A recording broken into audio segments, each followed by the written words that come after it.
Mm-hmm.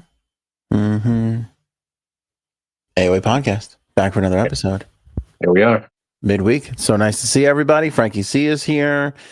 I'm here. Lots of people in the live chat, and also the Iranian drones are here. Unfortunately, this is a really serious topic to start the show, and very scary, I think. And we always have a really serious topic to start the show. Why is that? That's true.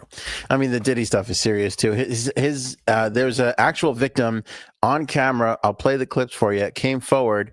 Not a little girl, not a little boy, a grown man that was part of security detail.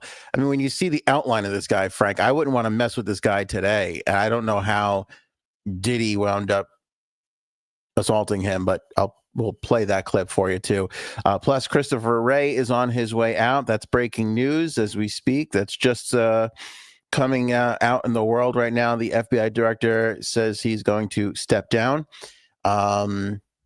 Obviously, he would have been replaced by Donald Trump coming in, the incumbent president, we assume. Luigi Mangioni's lawyer is the new superstar. I love this guy. We'll play you some clips from him. Good.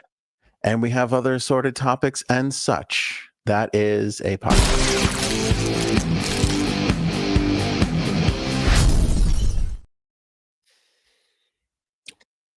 Luigi Mangioni's lawyer takes the cake. Remember who's the Tommy Cutlets? Remember the Giants quarterback who came in? Tommy Cutlets. Yeah, remember Tommy Cutlets last year?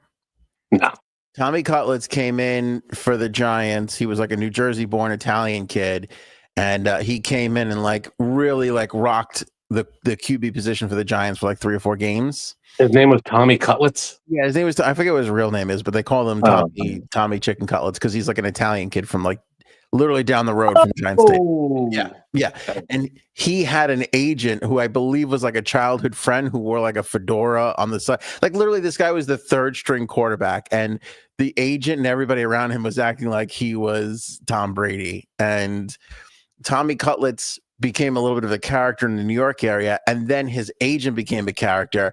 I feel like this is the same path Luigi Mangioni is going down. It's like, okay, the guy who killed the CEO of United Healthcare, that's an interesting character. Now all of a sudden his lawyer's on the scene, and he's literally stealing the show from Luigi. So this is a ridiculous story, by the way. This whole thing surrounding this, it's like nobody, I don't know. It's just such a weird... Nobody feels bad for the dead guy. That's why you feel, yes, nobody feels bad. Nobody feels bad for him. I don't understand. The guy's a murderer. Luigi Mangione, yeah, is a cold-blooded killer. And not everybody, but a lot of people are like, oh my God, he's hot. And no, I think you were correct the first time. Everybody, okay. Everybody's like, nobody feels bad for that guy, and also he's quite sexy, like Luigi Mangione. Yeah, I know, it's crazy. I don't get. It's just such a weird world. I'm at the point right now because I've never been looked at as an attractive person, other than my wife and my mom. She says I'm good looking, but I'm at the point now where I'm seriously considering killing somebody just to get a couple. These are jokes, folks. These are jokes. It's not a real thing. It's like, should I go on a diet or should I just kill somebody? I find working for this guy, apparently. I don't know. And if the guy's going to be in prison the rest of his life, right? I mean, he's on video. Yeah. Let me tell you something. It's not like he's going to be the next cover model for whatever. It's going to be, this is it. The guy's going away forever, right? Well, not if his lawyer has anything to say about it. I'll say that. I just thought of a funny parody, for SNL, like a fat guy deciding should I go on Ozempic or Assassin?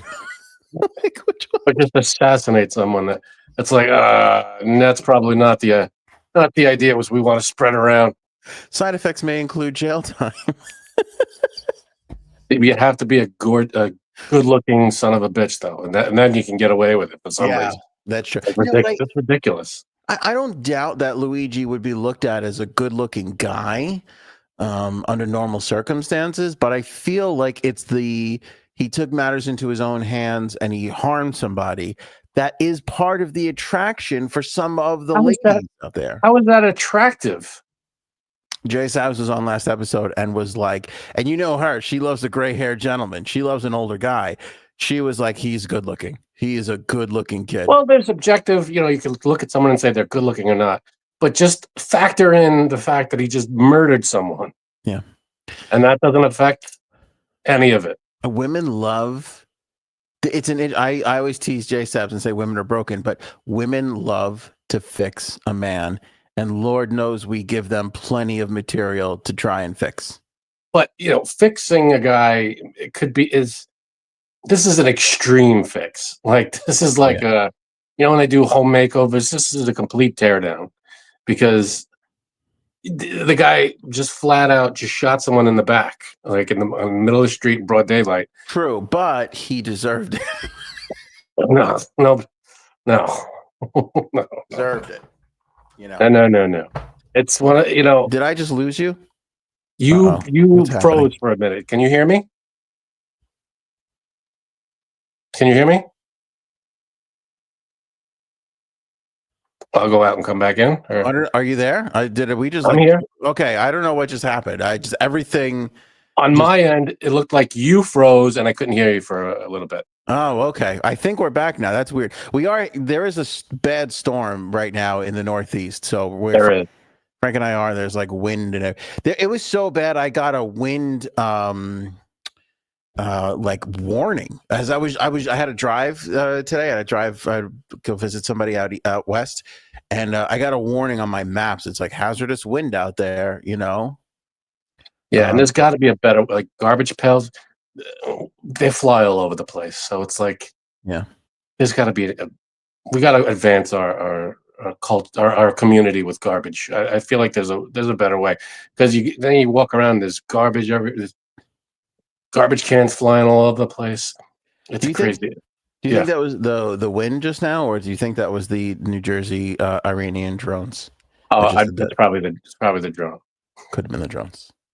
What the hell is going on with this? I'll tell you this: it's windier than a witch's titty out there.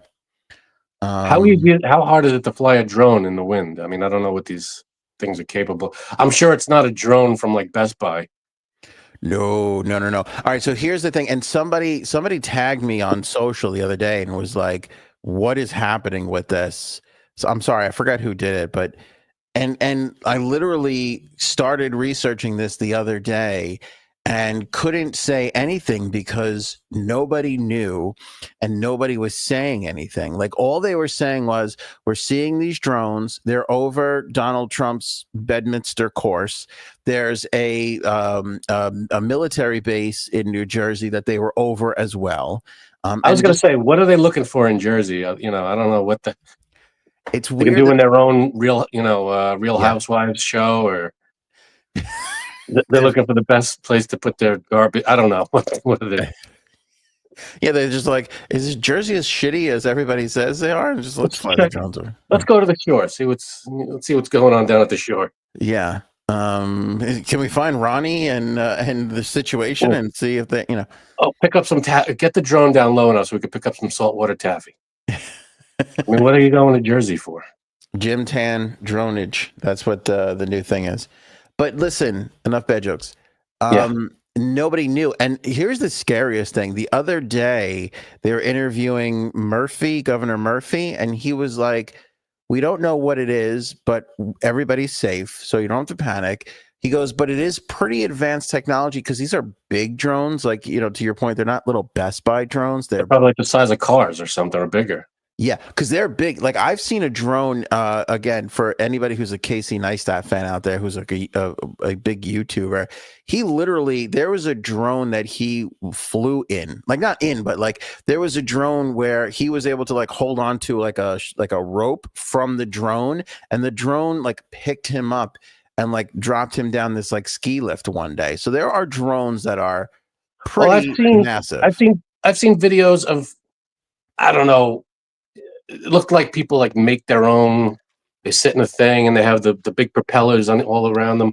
Yes, and they fly themselves around. I don't know what that's about, or if that's going to become a thing. But It's weird. They're basically making their own helicopters. Right. And it seems like these are definitely unmanned, like there's nobody in them, but they're big and significant. But here's the scariest part that I heard the other day. And I believe it was Governor Murphy or somebody else who said this. They go Murphy or O'Brien.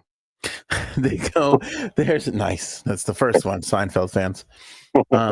They go, it's pretty advanced technology though, because anytime we hone in on them and like really look at them, they go dark. So you can see like lights on them all the time. But whenever like people were like looking or people were filming, they must have known or done something and they went totally dark. Now, there's a congressman out of New Jersey, Jeff Van Drew, and he went on CNN and he's the first person to come out and say it. He goes, "These drones are from Iran." Take a listen, Frank. Iran launched a mothership. Hard to hear. About a month ago that contains these drones. Can't hear it. You can't hear it at all? Very low in the background, but all right. All right. Let me see if I could do it this way here, because this is about as loud as I can get it. Let me put my mic closer to the speaker here so everybody can hear it. Good. Let me know if this is better for you. I'm going to tell you the real deal. Iran launched a mothership probably about a month ago that contains these drones. That mothership is off. I'm going to tell you the deal. It's off the east coast of the United States of America. They've launched drones, is everything that we can see or hear. And again, these are from high sources. I don't say this lightly. Now, we know there was a probability it could have been our own government. We know it's not our own government because they would have let us know. It could have been some really glorified hobbyists that were doing something unbelievable. They don't have the technology. But let's pretend that's possible. The third possibility was somebody, an adversarial country doing this. Know that Iran made a deal with China to purchase drones, motherships, and technology in order to go forward. The sources I have are good. They can't reveal who they are because they are speaking to me in confidentiality. These drones should be shot down. Whether it was some crazy hobbyist that we can't imagine, or whether it is Iran, and I think it very possibly could be, they should be shot down. We are not getting the full deal, and the military is on alert with this. Yeah, I mean, no matter where they're coming from, if it's something that we can't identify the source or whatever, we should be at least be able to capture it, and at least go, all right, it's nothing, it's a hobbyist, it's a this, it's a that, or it's something serious. We should at least be able to, in some way, figure out, if you're not going to shoot it down, at least capture it in some way. Send up our own drone to like take it in, or whatever the hell they have to do to get a hold of them. I don't know how fast these things go. Yeah, no, but that's the strange thing. This has been going on for a week or two. People have been complaining about seeing these drones around. You would think after the first time, second time, third time, we would have just started shooting this shit down in the sky. But I guess, you can't have panic, and whatever you shoot up is going to come down. So there's obviously some safety concerns there. But you heard him say, I mean, and the New York Post clipped this and put it on TikTok. And this is the congressman saying that he's got sources saying it's drones from Iran, that there's they purchased a mothership where I guess they're launching them off of, and they're sending them out there. And what's really strange about this, and you could tell by the way Frank reacted to in the beginning, in this area, New York is the gold mine, right? Like the terrorists during 9/11 didn't drive anything into New Jersey. Who gives a shit about New Jersey? There's something odd about this, that they're targeting New Jersey. And like I said, there is a military base there. True. Nothing that I would think is kind of scary. I can't help but think that this is Trump related, that they keep flying over Bedminster. We all know that the Iranians don't love Trump, or are not looking forward to seeing him become a president. They've been hacking his campaign. They've been doing all these things. So, I mean, I think this is... Well, he did do them a favor by letting them out of the nuclear deal. I mean, be that as it may, but it's still very alarming, whether it's towards him or not. It is extremely alarming that it's our skies, that we should be able to we should be able to control what's flying around in our skies. If it's a threat or not, we need to just find it out, figure it out. If it's not, great. If it is, then we have to, act accordingly or react accordingly. Yeah. I mean, there's only 2 other times in our history I can remember where a war got brought literally to our shores, and that was obviously 9/11, right? That was bad. And the last time I can remember before that was, everybody tells a story about the World War II, that there were Pearl Harbor. Well, I was going to say, Pearl Harbor, not to sound like an insensitive jerk, but Hawaii, again, continental United States is really more what I meant.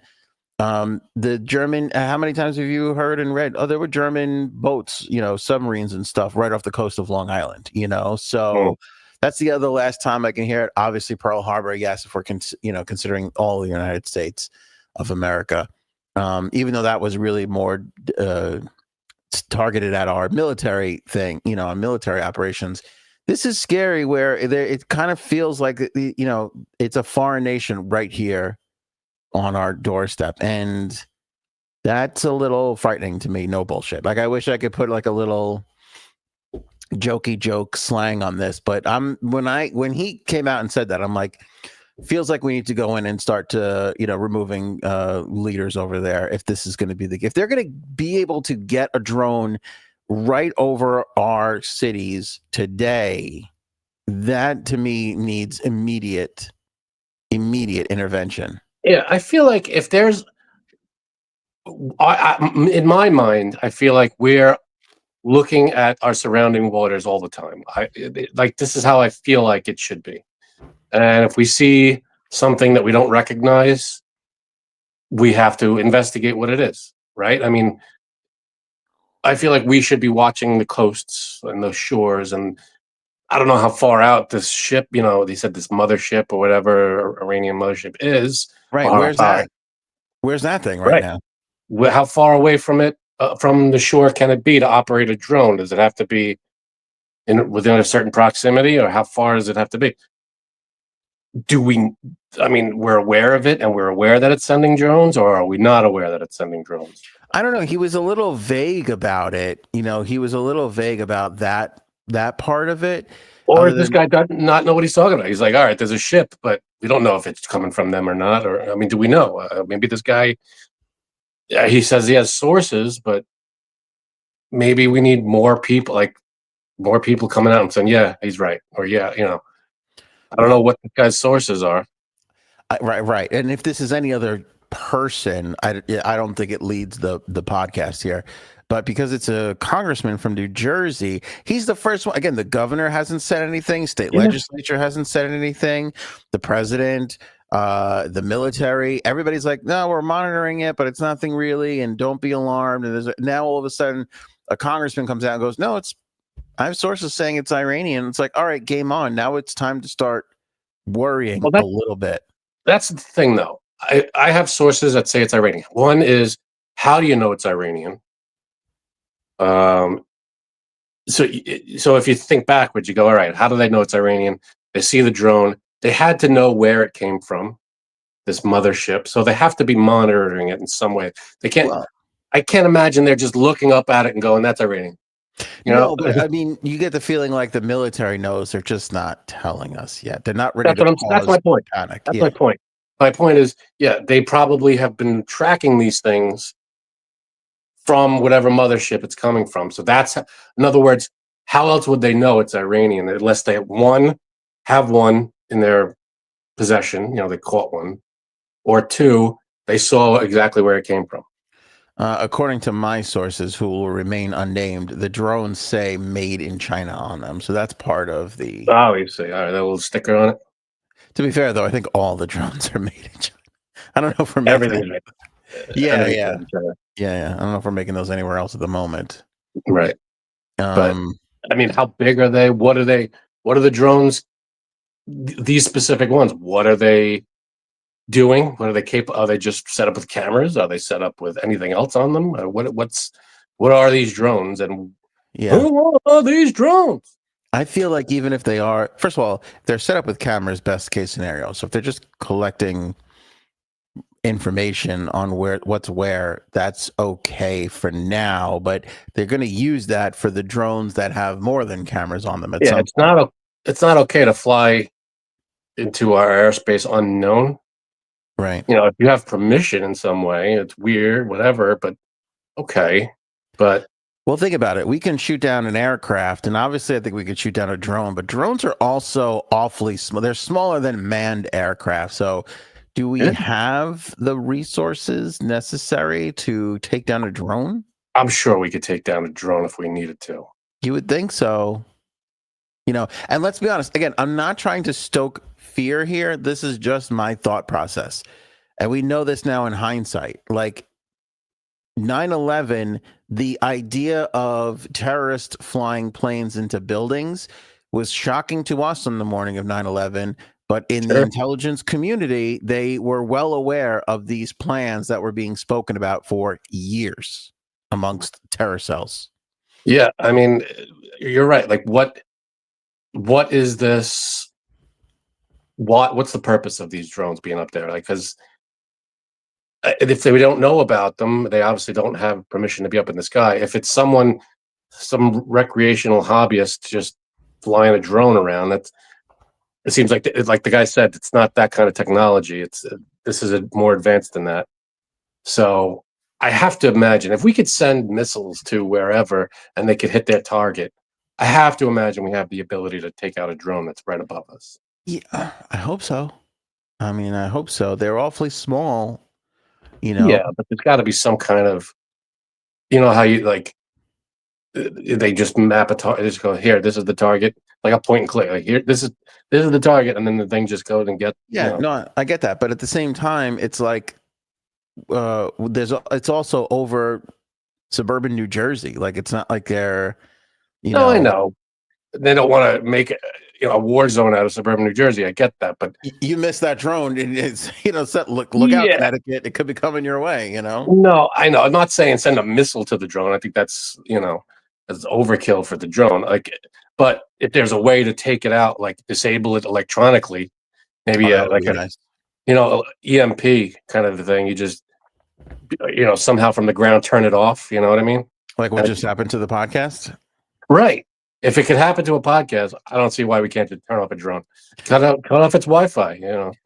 Maybe that was the government doing that just now. Maybe that's what that was. It could have been. I hope so. I really hope so. Just shoot. I got to imagine there's EMP weapons, right? Electromagnetic pulse that could take out electronics. They say I'm basing this on movies. So. Yeah, no, they say that's out there. Remember we did that story about where was it, Cuba or whatever, where they had that supersonic thing that blew out everybody's eardrums and gave everybody headaches and shit like that. Yeah. Yeah, I'm sure there's if you wanted to just shut off, kill electric power in a certain area, you could do that and the thing would just fall out of the sky. Carmen brings up a good point here. Don't believe these drones are from Iran. And with all the intelligence the government has, why are they permitting all these drones in our airspace? So I had this thought too, because we're all thinking the same thing. Just shoot it down already then. My thought is, and hope is, they've allowed this to go on because they know these are not a current threat. It might be a future threat. They know it's not a current threat, but they're studying what they're doing and how they're going about it and what areas and targets and so on and so forth. It could be like watching your boxing opponent's videos and like watching how they move and stuff and just getting information on your opponent, kind of. Or even in the first couple of rounds, you could. All right, I will take a couple of hits to see what the strategy is here before I. That's different. I don't want us to take a couple of hits before we know. I want let's take the drone out before it throws a couple punches. But again, if they know, maybe above this, what was it like? What was the guy that was talking? What's his position? He's a New Jersey congressman. Maybe above his pay grade, they know what this thing is, and they're like, okay, it's harmless, it's nothing, or it's something, and we're keeping an eye on it. That's my thought. Here's what I think is that he's just the first somebody that they all know, You know, and to Paul's point, because Paul just said, you know, that's the question that no one is answering. And that's what's been so weird and alarming about this is everybody's like, nobody's saying anything about it for weeks now. So it's kind of like very strange. But I think that's what this guy is like, hey, somebody in the military finally told me, and I'm going to fucking tell everybody because people need to know what's going on. You know, I don't think this guy is crazy. I think somebody is telling him, and I think he believes it, and I think it might be true. Yeah, and I'm at least happy that the government knows about it and is well aware of it. And I feel like there's got to be ways to, if they know a drone is a threat in some way, there's got to be a way to take it out. Like I can't imagine with all the technology that I'm sure our military has that they can't take out a drone. That doesn't seem, you know what I mean? Yeah. I mean, yeah, you're right. There's got to be a safe way to do it where you're not, you know, I don't know how big this thing is. Probably like the size of a car. Maybe it would be the size of one of these drones, I would imagine. To take it out, I'm sure the odds of it falling on anything or anyone, I don't know. It depends on where it is. Might be a little. I think some of them are a little smaller than a car. Even the big ones are a little smaller than a car. Maybe half the size of a car. That's why I'm saying it's such a tiny. Like you got to hit that thing. That's a tiny. Well, we've got sharpshooting. You know, if we have sharpshooters that could take out people from however far away, I'm sure we have a plane or a something that could hit a target, or even a moving target. Yeah. You know, if it needs to.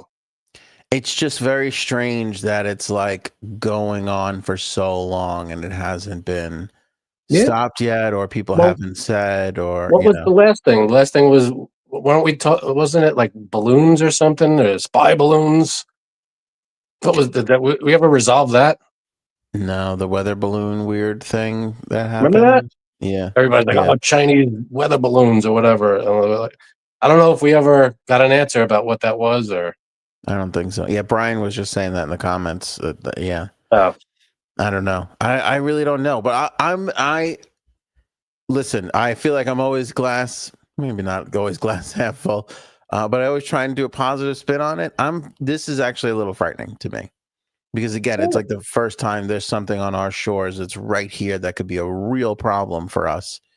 And, you know, as we continue to look at things like heating up in the Middle East, this doesn't make me feel any better about any of it. The fact that they have this technology and could drive it right up to our shores. And, you know, Paul, this is a good question. Paul says, where's Chris Christie? I wouldn't mind if we launched Chris Christie at some of these things because he's not really going to hurt too many people on the way down. And he could probably grab up there, hit a couple.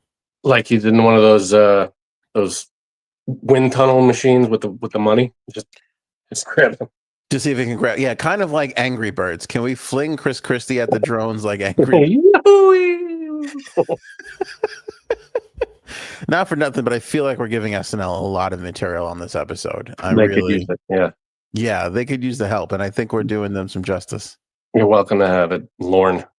I think we're doing them some misjustice, if I may be so bold. Yeah, that's it. That's all I have on the drone thing. But you don't seem scared, and that's making me panic even more that you're not worried. No, I'm not. I think if it was a huge issue, I don't know if we would know. I don't know if they would tell. They probably wouldn't say anything to the government. They would just either take care. You know, they would take care. They're not saying anything. That's what I'm saying. If it was it's either nothing, so they're not saying anything, or it's something and they're not saying anything. If it's something, at the very least, they're aware of it and they're keeping eyes on it. I'm sure. Should I hope so? You know, it would be one thing if it was something that if they came out and went, holy shit, what was it? Drones? Oh my God. I'm sure they've got eyes on every drone and whatever's off the coast of, in international waters. I'm sure they're able to track any ships that are anywhere near us. Or am I giving the government too much credit? You might be. That's my fear because we're all thinking what you just said. And there's that little thought of me that goes, "Oh, we're giving them too much credit? Are they, Because I got to imagine the greatest military in the world. We should be able to, one, take down a drone if we need to. Two, know what's hanging out off our shores, off our coasts. I know, but it's one of those things. I go back to 9/11 where it's like, oh, we knew this was we heard the chatter, and we still thought to ourselves as a military operator, they can't pull that off. They're not going to be able to do that, and they did it. So that's what's going to keep me up for the next 17 nights. Anyway, shit, I had one. Oh, last thing on this. I would, and let me know if you disagree. I would have felt more comfortable if they came out and said, you know what, it is aliens. I feel like aliens would have been like, oh, well, at least we're making contact with new people. Like, that'll be fun. Rather what than, if it is UFOs? Yeah, what if it is? I wish. I'm hoping. That would be great. I would rather it be aliens and us be totally fucked that way than have to jump into a war with the Middle East and Iran over something like this. I feel like that would be so detrimental. At least with aliens, you're like, all right, we finally got aliens. So what if they're going to probe us and kill us all and eat us and whatever? So you're okay with that because it's outer space aliens? Yes, it's a more interesting way to go out. Because it's more interesting. It is. It is. Think about it. You think of a loved one. You'd be like, oh, let's take your brother, for instance. If you go, my brother was killed by the alien attack. That's like, holy shit. My brother was killed. That led to the Iranian war. It's kind of like, that's depressing. That's just, I don't know. It's not fun. Both of those are kind of depressing, but I mean, I guess if you like your brother, it's going to be depressing either way. Yeah. But it's a better story. It's a cooler way to go out, I guess. Taken out by an alien, sure. Yeah. But I'd rather, you ever see War of the Worlds? Underrated movie. The one with Tom Cruise? Yeah. I hated it. You hated it? Why? Can we do spoiler alerts for people who, all right, spoiler alert. Spoiler for War of the Worlds. Okay. Yeah. Didn't it end, or am I confusing this with another alien movie where they were like, oh, we can spray them with water, and that's problem. A different movie. Okay, then maybe I liked War of the Worlds. I can't remember. Okay. What was War of the Worlds? They were here, like they were already here. They didn't come from outer space. They came from underground. Was that the bit? Yeah, it's based on the War of the Worlds from the back in the radio days. But how does Tom Cruise win? They just keep running from it and hiding and fighting them and whatever. And then, do you want to know the end of the movie? I do, because I don't. Oh, thank you, Robin. Signs is what I'm thinking of. Signs. That was a miss from fucking. That was a good movie, though. It's good up until the ending. I feel this is how it happened in my mind. He was on against the deadline and just went, fuck, I don't know, water. The water, they can't take water. Yeah, they can't. I saw this thing that was like a video or something on YouTube or whatever. They came down to a planet that's like 75% water. Right. I mean, and the one weakness was water. It's like water's the problem, right? Yeah, water's the issue. But no, War of the Worlds. A lot of the big complaint, I think, was that a lot of it's loud, a lot of screaming and annoying things that way. But I thought it was a good movie. He was really good. Tom Cruise, underrated movie in and of itself, I think. Or how does it end? Because I forget. Can I spoil it? Do you want me to spoil War of the Worlds? Spoiler. All right. It ends like War of the Worlds ends, the original thing from the radio days. It's they get the aliens eventually succumb to they can't sustain themselves on Earth because of viruses and things that they're not used to, that their immune system is not used to, so they just kind of die that way. Okay. Yeah. So it's basically you have to outrun. I mean, they take out. In the meantime, they take out a shit ton of people. Which I'm okay with. I'm totally okay with the aliens, and then you follow along Tom Cruise and his two kids, and there's that story with them, and typical like, oh, your dad's an asshole, but now he's going to save us, and he's our dad again, and it's like, all right, they kind of shoehorned that That's a good angle, though. I like that. Yeah, it wasn't bad. And again, underrated movie. I thought it was a decent movie. The best scene I thought in that movie was the minivan scene. Oh, in the beginning, so towards the beginning, when they like got the minivan, and then all of a sudden everybody's so panicky that they all just attack the minivan and they just destroy it. They ruin it. No, they didn't ruin it.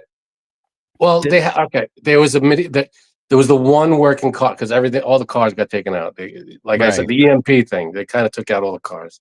Nothing was working except this one car because he gave the mechanic some advice on how to fix it. The guy fixed it and it was running. So everybody was like, oh shit, the one working car. So they were able to get it. And then later in the movie, maybe like a half hour, an hour later, whatever it was, they get overtaken and someone gets swarmed. Crowd takes over the van and destroys it. Yeah. I like that because that shit to me, like the panic of what people would do, like they can't even. Yeah. Oh yeah.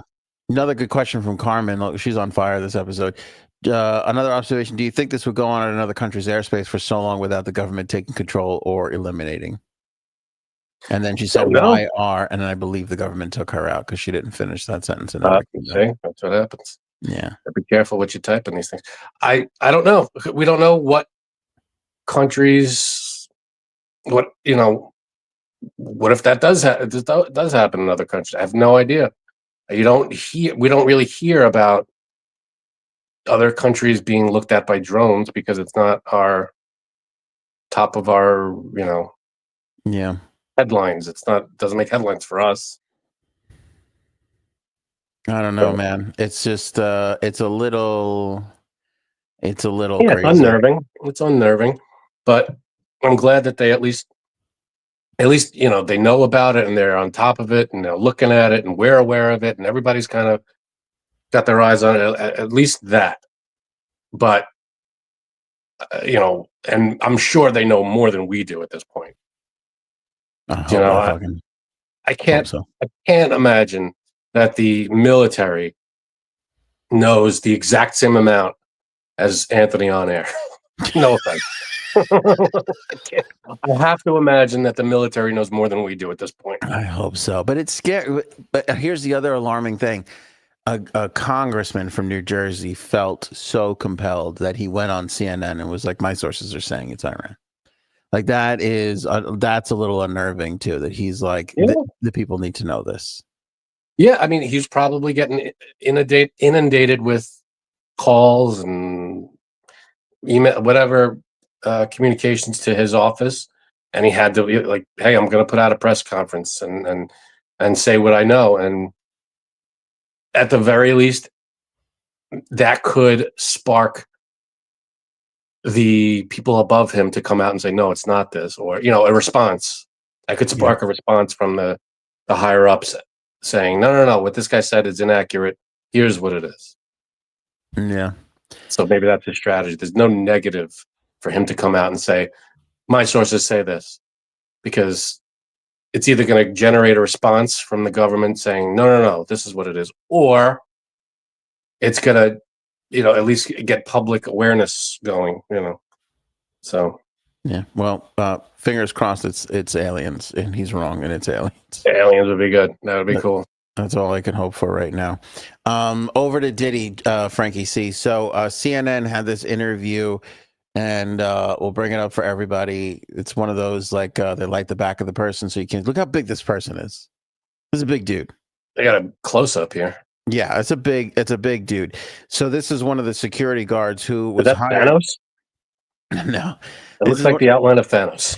It's one of the security guards that was hired to do security in the Hamptons. And let me know if you can hear this.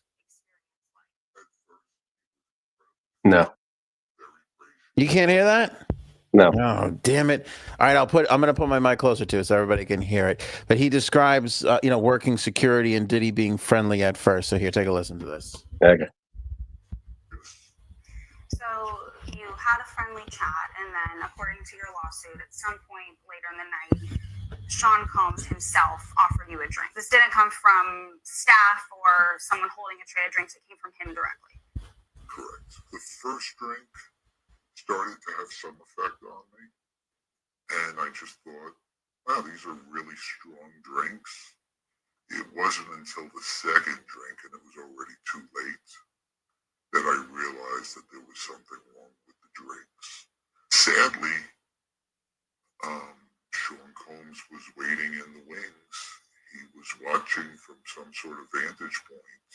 And once I was in a helpless position and he was sure that he was in a position of power, then he took advantage of the situation.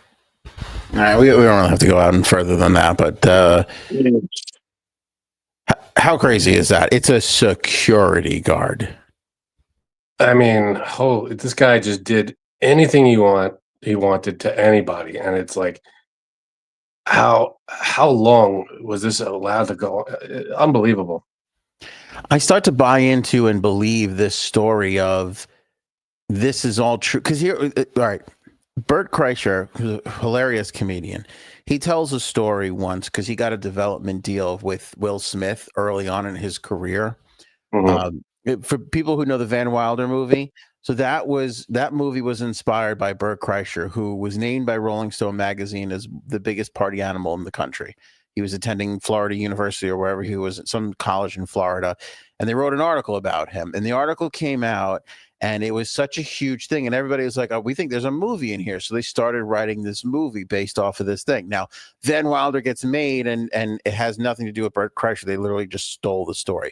But as he tells the story of his career, he says Will Smith signed him to a development deal because they were going to see if they could develop this story in the article that came out into a movie.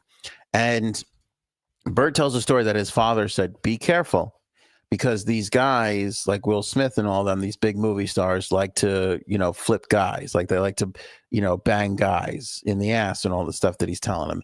And that stuck in my head because I'm like, what a ludicrous story. But the father says to him, it's because they're so bored because they can have any woman that they want, that they need to go out and find these challenges. And that was such an absurd thing to me because I'm like, why would Will Smith be doing that? And then of course we get the story that he's not really with Jada and she's the entanglement and all this crazy stuff, and she humiliates him, blah blah blah. But now here we are with all this P. Diddy stuff and now Jay-Z stuff, and you start to just Diddy's personality of, you can see he's getting all the women he needs to. He's a huge star, rap mogul, whatever. Then he starts taking advantage of vulnerable people, women, maybe underage minors, right? And then like this, now all of a sudden this huge like could you see the evolution of, I need a challenge, I need a new conquest. I know this party will switch it up. Instead of the minor or the woman who's vulnerable, let's go after the big security guard that maybe could kick the shit out of us because we need a challenge. Dude, I mean, that's sick. I mean, we need a challenge. Do you? Stop. Just you don't need a challenge. Just do something adult, and that's it. I mean, I don't understand. Well, but there's something about, because let's face it. I mean, I can tell you this from personal experience. Getting anybody to it's been a challenge for me. Like the thrill of the hunt. Yeah. But you haven't resorted to no. So that's what I'm saying. Like there's the thrill of the hunt, and then there's being a complete piece of shit. But right, but do you understand what I'm saying? I understand it for people who can just get anybody at will because they're famous. That boredom that comes with it, I understand, because just as regular people, when you go out and you meet somebody and then you get a second date or a first date and then you get a second, it's so exciting, like that thrill of I'm meeting somebody, I'm getting to know them, that thrill of it's why people play games in straight up, consensual relationships. Like, how many times did you go out with a girl and she would kind of maybe be a jerk a little bit or ignore the call or love the thrill of the hunt and the game and the playfulness back? And you know what I'm saying? But there's no justifying what they, this. No. Take that out of it. I'm saying you understand, like, they're so bored because they can get women or men, if it's a famous woman, they can get whoever they want so easily that they have to create these things. Get a hobby, take up knitting. I get it. Take up knitting. But it's weird. Maybe conquer a new art form or something else. Speaking of, remember when he was running and somebody called him fat and out of shape, and what did he do? He went and ran the New York City Marathon. So you can, like, those little elements, you can see it all. I believe this security guard 1,000,000%, because you can just see those traits in Diddy, and then the human traits of us, like loving a challenge, a game, a conquest. You can see it all. I believe this dude, because it's the kind of thing where you're like, why would he take on a huge security guard that could kick his ass? But it's like, no, I actually think he would do something that fucking crazy. I'd like to know what happened immediately after the security guard regained his wits and came to. Like, did the security guard was probably never allowed anywhere near him ever again, or what? Was there a confrontation or nothing, or he just disappeared? What happened right after? Because there are people who get, or something happen like this happens to them, and then whatever happens, years later comes out, and stuff like that. Right. But did this guy try to kick his ass? Did this guy try to do anything? Well, you would think so, right? I mean, they don't really get into too much detail. You would think so, but I would also argue the same thing in the opposite direction of guy like that might be way too embarrassed to come out and admit that he was taken advantage of by somebody. Diddy's like obviously a smaller guy than him, and might just hold on to that we'll just keep that pain inside for a while, Yeah, everybody's. Yeah, you're right. It could be anybody. Everybody reacts there, however they're going to react. That's true. Yeah. So sad again as these things continue to come out from the whole Diddy thing. But so was this guy involved in the proceedings? Is he part of the? Yeah, I believe so. I mean, again, he's protected, so he did the interview as John Doe. There's obviously a lot of John Doe lawsuits, so we can't confirm that, But I would assume that he's one of the John Does that has a lawsuit out there. Good. So, and by the way, 50 Cent continues to troll Diddy and Jay-Z now because he put on social media. When was it? Yesterday, I think. He put a video of Diddy and Jay-Z together with the song "Sound of the Police" by KRS-One. That's the sound of the police. He put that. He put that out with a clip of them. So again, 50 Cent has been saying this stuff for the longest time, and it was like he made like an AI video of them like getting arrested and being brought into jail. Some of these AI videos now are fucking crazy. They are crazy. Did you see the one of Elon? A lot of them are disturbing. The one of Elon Musk and Donald Trump dancing. Have you seen that one? No. Oh my God, it's so bizarre. It's so bizarre.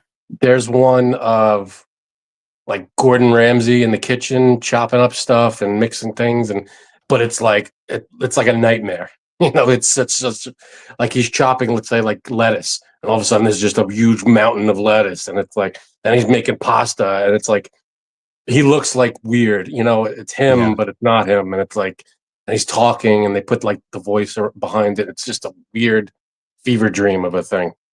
Well, it's nuts that they were able to clone people's voices so well, so quickly with AI, and now that video technology is following up fast, and they all look like fever dreams. They all look like you said, like he's cutting salad and all of a sudden it's salad everywhere. It's like a weird dream. Yeah, it's just a weird. It is like a dream. It's just this weird, unnatural look of everything, and just all kinds of crazy shit happens that would never, not physically possible. It's just very weird. Two weird things on this. I saw one AI video program where you take a photo. And it will, like we've seen the ones where if you have a photo of a person, they can make it talk and dance. We've seen those and they're kind of silly. But there was a photo of like a glass of beer, and they put it into this program, and they literally had a video of it moving around the glass of beer, like the camera moving around the glass of beer. So we just added all like background, what the different angle would be like. It just made up what was behind the camera. so creepy. And then I saw another one, I think it was the same program, in fact, that it showed like a clip, like let's say a 7-second clip, and you just select the end and you go like, give it 7 more seconds. And it created just 7 more seconds, identical and exact. And like, if the camera kept moving or kept going past somebody, what would be behind? It was. Did it look seamless, or was it like seamless?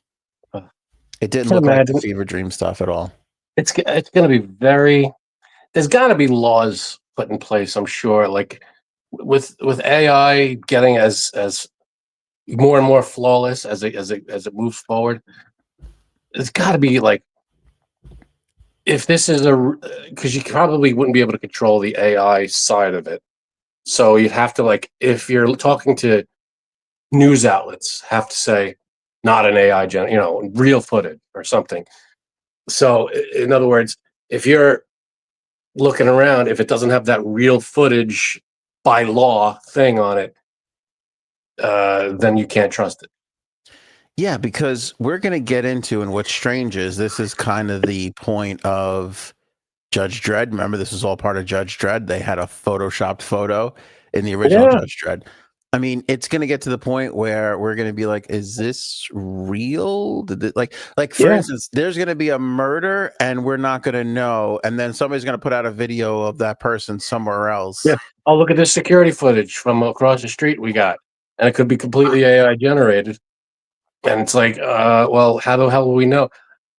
If what I'm saying is there should be a law that says if you have a security camera or if you have this or you have that, it has to have the digital fingerprint on it that says this is a real video by law.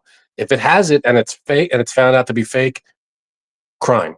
That's what's crazy is the people that are going to be able to prove that are the people that are going to be able to make those videos. Well, not necessarily. Yeah, and also the people who are fighting against it, who are fighting the criminal side of it.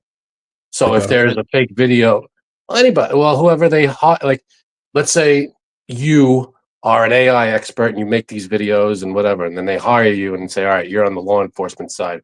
So you have to be able to spot now, is this an AI video or is it not an AI video? Right. But usually those people are criminals that they bust and get in trouble and then maybe convince them to go work for. No, you just get an AI division of the FBI or whatever. This is the AI division. And you go to school and you train to be a technician who knows how to spot fake AI or knows how to look at the back end of videos and go, all right, this is how this was created.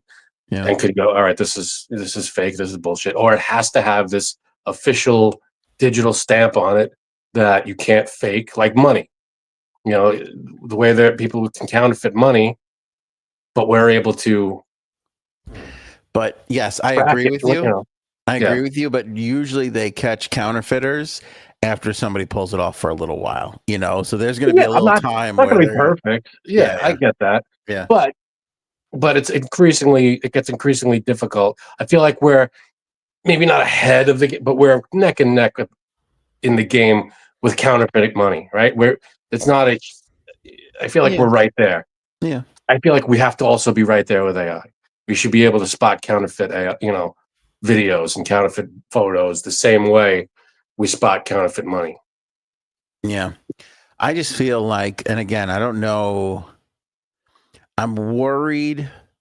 I guess it's normal for a parent to worry about their children, but I'm worried for I'm worried for my children. I'm worried even more so for the kids that are like 15 right now and 18 right now, because I feel like the next 5 to 10 years are going to be very scary from a standpoint of, like you were just saying, all this AI footage and what's real, what's not real, but also like people losing jobs to AI and what that's all going to look like. We're going to go through a really strange, weird time, I think, as we try and settle this, automation and AI and all this kinds of stuff, because it seems very, very. Yeah, I feel like a lot, maybe not a lot, but the new workforce, there's going to be an increasing percentage of students or whoever that have to focus more on the technology, because there are laborers and there are tradespeople and stuff like that.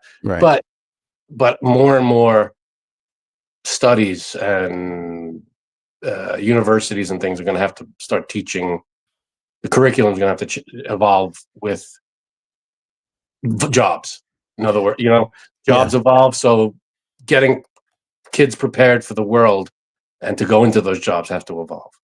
But think about this, because I was on the same page as you were, like tradespeople, for instance. I think I've said for a long time, well, you're always going to need a plumber. Now I'm kind of like, I mean, we're on the verge. They have robots out there right now that you can buy that will clean your house.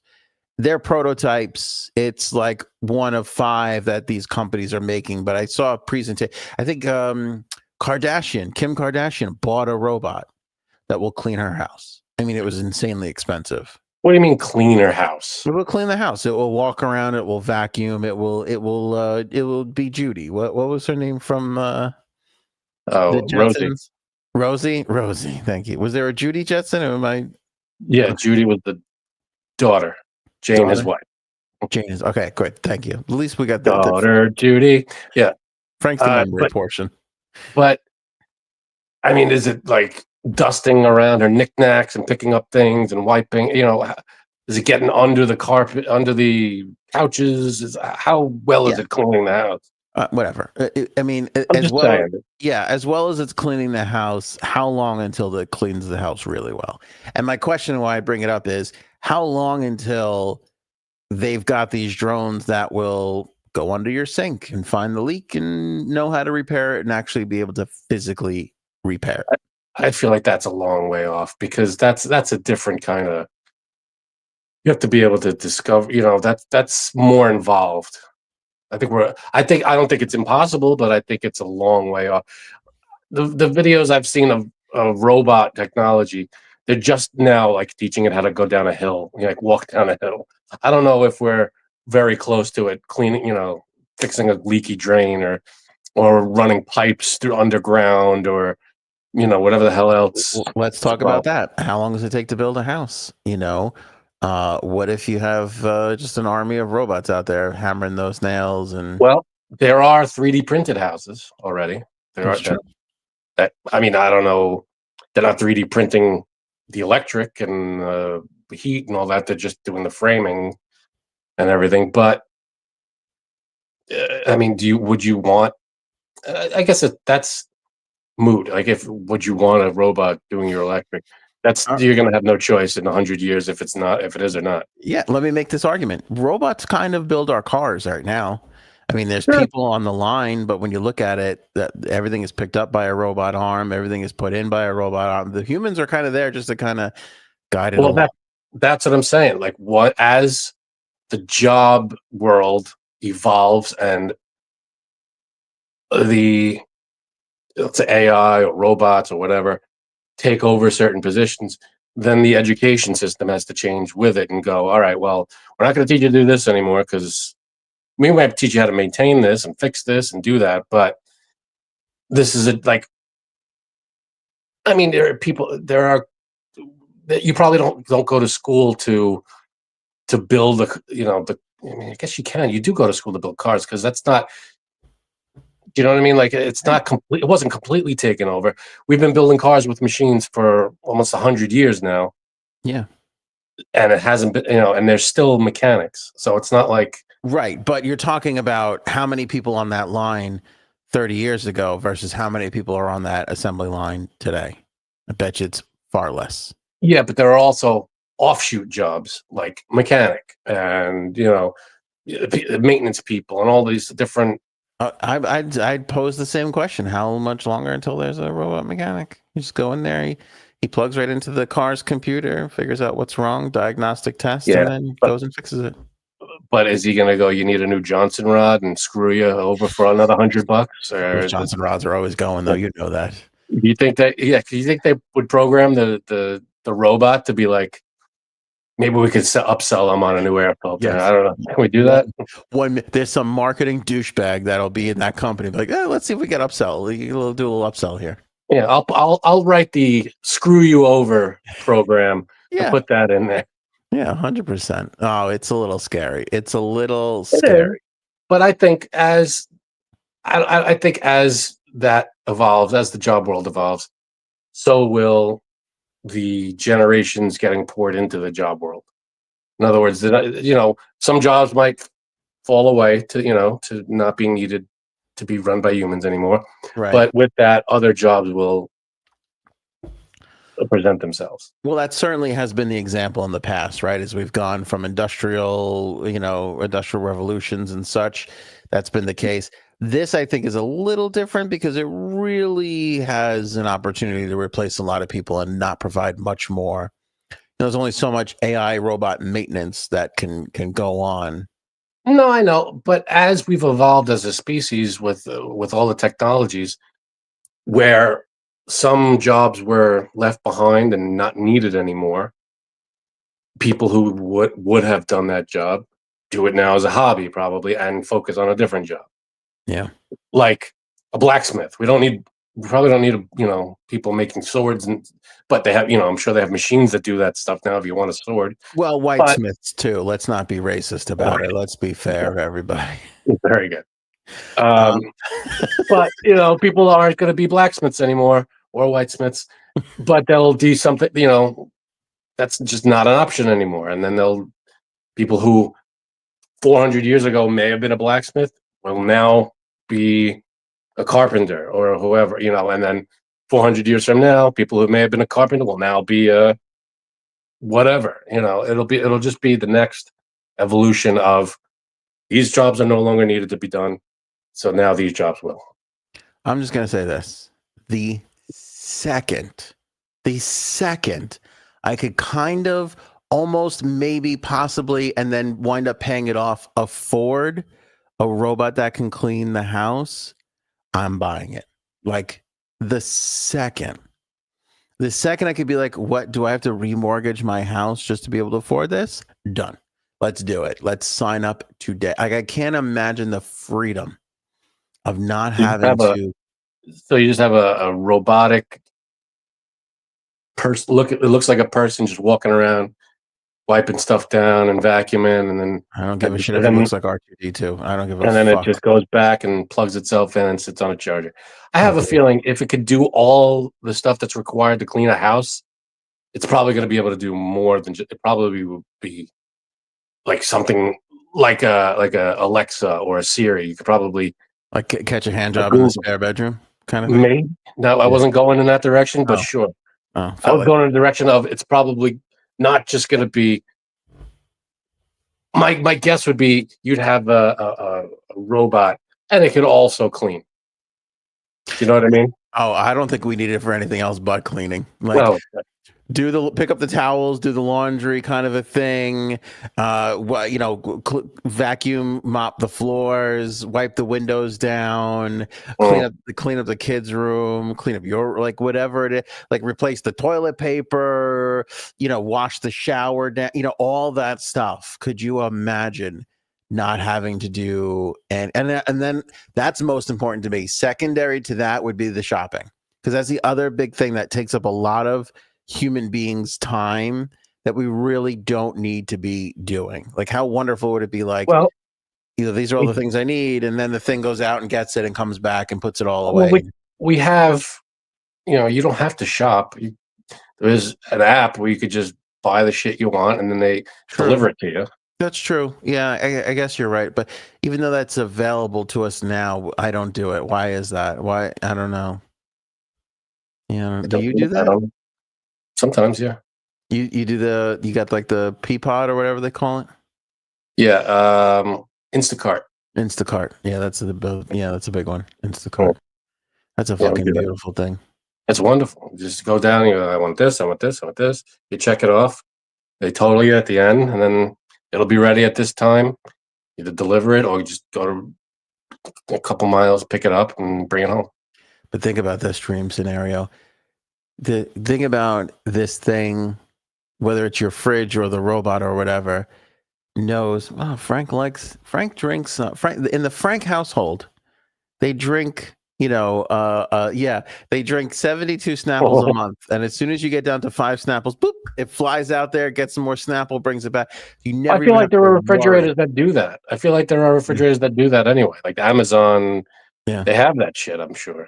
But to do it it doesn't always have everything. Doesn't have to be a robot doing it. It could just be the technology doing it. I understand that, but think about it this way: it'll get your Snapple, it'll get your little Debbie cakes, it'll get your toilet paper and your paper towels, and it'll change the air filters in the house when it's time. Like, you won't have to worry about any of that stuff. I think that will be the next Renaissance period where we can just go, I'm gonna paint. Or I'm going to play guitar instead of, I don't have to go spend the whole Saturday picking up all the things I need. It's already here. So I'm going to just draw and write poetry or whatever the fuck, whatever it is, It'll free up a lot of time. I get it. A lot of time, man. A lot of time. It would be nice. It's a good, hey, if we can get that, that would be great. A robot butler. Mm-hmm. Yeah. That would be nice. Frankie, Christopher Wray out. No surprise here. Not a huge story. 2 minutes. But he announced today that he's stepping down as head of the FBI. Republicans were expressing lots of loss of confidence in him. He's 57 years old.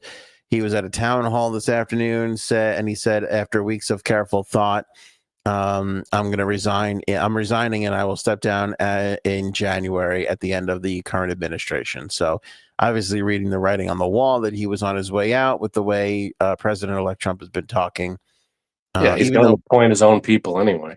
Well, but Trump appointed him, ironically, but wasn't happy or thrilled with the job that was done. So instead of getting fired, he just thought, I'll just get out of here anyway. So that's that. Luigi Mangioni's lawyer. Here he is, Frankie C. Look at this guy's head, first of all. I mean, just has the old... That's an Italian man's head. I don't know what this guy's name is or what the deal is. That is an old Italian man's head right there. Agreed. And he came out and he said the most wonderful thing that you could think of. Take a listen. Can't hear it. God damn it. What is going on this episode? I don't know what's happening. All right, here it is. Here, play it for you. Go back. Hold on. Wait for it. Wait for it. When I entered my appearance, and for the record, he's pleading not guilty. I haven't seen any evidence that says that he's the shooter. So that's like I said earlier, and I wasn't kidding around. A couple of things: if you're going to report something, report it accurately. And remember, and this is not just a small thing. The fundamental concept of American justice is the presumption of innocence, and until you're proven guilty beyond a reasonable doubt. And I've seen zero evidence at this point. Did you meet with the defendant earlier? Yes, I did, and I'm pleased with our relationship. I think we've made a strong bond, and I'm looking forward to moving forward, helping him out. You got to love that guy. I have seen zero evidence, like the manifesto that was on him and his social media. And I don't know. I mean, did they get... I didn't look too closely at the video shots. I don't know.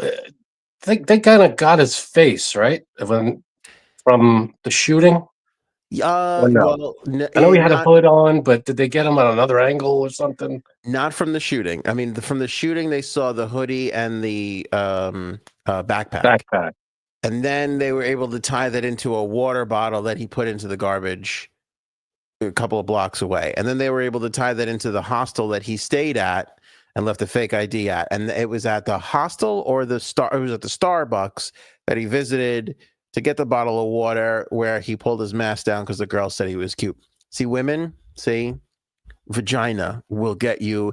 This guy carefully crafted this whole thing, and then a girl was like, "You look cute. Pull that mask down." And everything left his head. And he went, "Okay, I can get laid here. Let me pull it." Which is just hilarious. Just the defected men. Yeah, and okay, so here's the other weird, bizarre thing with all. Well, tell me what you think, because this is the first time you've had a chance to talk about this whole guy and everything that happened. I don't know what they, in terms of surveillance footage. The only real surveillance footage I saw is they have a shot of him facing the back of the victim, and you can't see his face. And then you have other shots of his with a mask and not without the mask. I don't know if that's from the same security footage or if that's a different, like how they know this is the guy. What is the, like how did they get to him? Like, is it from, hey, this is the video footage. This is like, we have you on tape doing this. Here you are.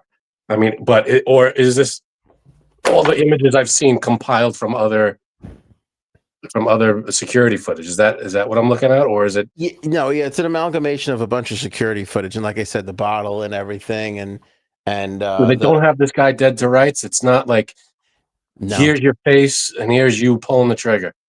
They don't, because he's facing the other direction when he does it. But they don't have security footage of. I mean, it's in Manhattan. It's got to be other cameras everywhere catching this guy walking away. No. There is. Yeah, there is. Well, they were able to match it all with, like I said, that other footage, the Starbucks footage, the footage down the block, the bottle of water that he put in the trash bin. And he's maintaining that he had nothing to do with it. It's not him. He hasn't. Yeah, he had. Oh, hold on a second here. Do we have J-Sabs? Yep. J-Sabs reporting live from one of the drones over New Jersey. This is amazing. What is that noise in the background? I don't know. He's playing some kind of weird game again. Is he flying a drone? Maybe. J-Sabs on the last episode said he was good looking and that he was young, dumb, and full of cum. Maybe the most quoted line back in the comments after that episode was done. Oh, boy. Good Lord. Are you still on him? Because I'd like to be. No. Hi-yo. He allegedly, I guess, murdered someone. Doesn't bother her or anybody else for that matter. It doesn't matter. Yeah. No, because, well, yeah. No, it's okay. It's okay. It's all right. So, OJ, all good? OJ is not handsome at all. And okay. nowhere. What about, all right, what the guy that everybody said was a good-looking serial killer? What's his name? Manson? No. No, the other guy. What do you know his name, Anthony? Made movies about him. Charles Manson. No. The guy said he was really good looking. He was like that's how he got his victims. Ted Bundy, right? Ted Bundy. Practically all of them. Who was the other guy that just made the thing about the gay guy? He killed all the gay guys. Yeah, what's his name? The one they just put the thing on Netflix. Oh man. You mean the guy that ate people and shit? He had the body in the drum, the oil drum in his apartment. Yeah. He wasn't like, he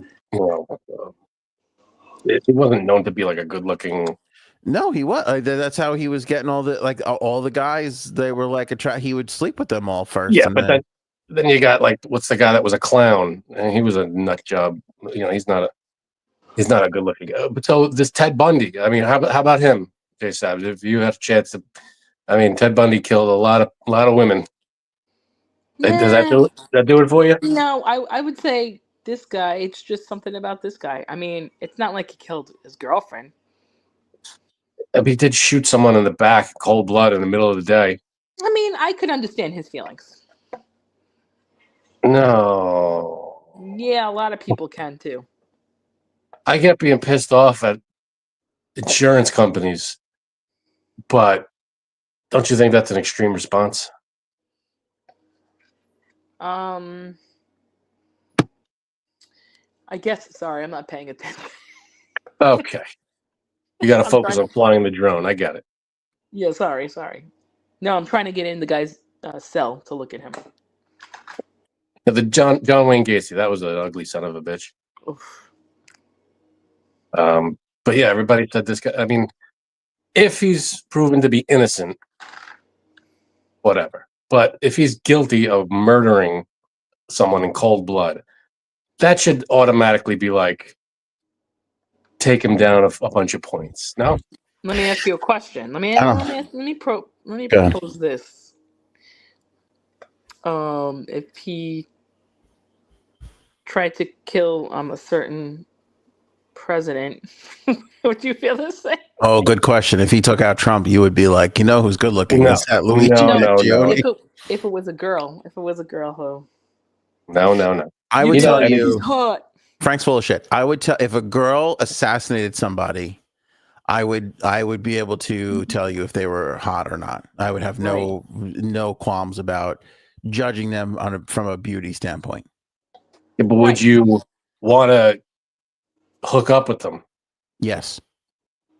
Why wouldn't I? If we're playing hypothetical, would you bang this assassin girl? Yeah, hell yeah. Knowing that at any time she could just like kill you and have no problem doing it. Even better. Can you imagine how exciting that is? All right. You guys are messed up. I'm broken now because I've been hanging out with J-Sabs and the other lady folk too much. Mm-hmm. Saying someone's good looking or not, I get that. But like to be like, I want this guy and this guy could get it and I'm going to change him. That's like ridiculous. I mean, dude, I said this last episode, 20s, 30s, 40s, 50s, 60s year old women, all of them had the same thing on TikTok. They were like holding a picture of this guy going, I can fix this guy. I could fix him. Like I've never seen, since the Beatles, I've just never seen a sexual craze for somebody since fucking Paul McCartney and John Lennon. Well, there was I forget what he was in jail for, but there was a guy, remember a couple of years ago that was like, they showed his mugshot and he was like, and he got like modeling deals afterwards or something.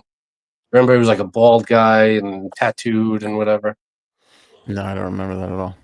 Yeah, I don't remember who he is or what, but what he was like, people were saying, oh, he was really good looking, and then he was getting all these modeling offers. So last episode, I asked people to put like a 1 or a 2 in the chat, in the comments, if they were good looking. So Indira Kastner put in our thing, definitely 1. Luigi just needs to be loved by a good woman. And then I also think Eric Menendez is very cute. So this is what we're dealing with, Frank. And you could think someone's good looking, but to be like, I would want to be with this murderer. It's not, I don't know. It doesn't. Think of all the people that write somebody in prison, and yeah, I mean, I was just going to say that. Also, I get that. Can I just tell you this? Because okay, without saying too much, I know someone whose person, haven't talked to them in years, but their significant other was in jail, and her friend would go with her to visit her husband. Well, the girl thought that her husband's cellmate or friend was cute.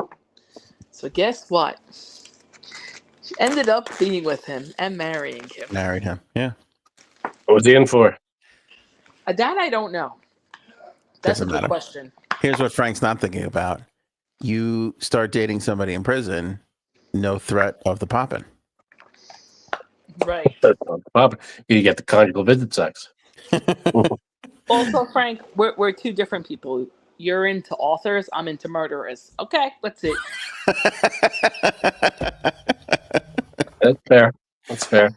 J-Sabs is killing it. Last episode too, she also said that she thought the guy was good looking, but waited to see what other people were saying first before. Yeah, like I said, you could admit you could say the guy's good looking. That's just an objective. Hey, he's good looking or he's not. But where I'm like, it's funny because I told you this when I first saw him. I was like, oh my god, is he hot? And then my good gay friend messaged me. He's like, Janine, and I knew it was coming, and all I wrote was, oh my god, you think he's hot, don't you? And you wrote, oh my god, so hot. All right, here, you want to hear something that's a little freaky and weird? No. Okay. Yeah, moving on. Okay.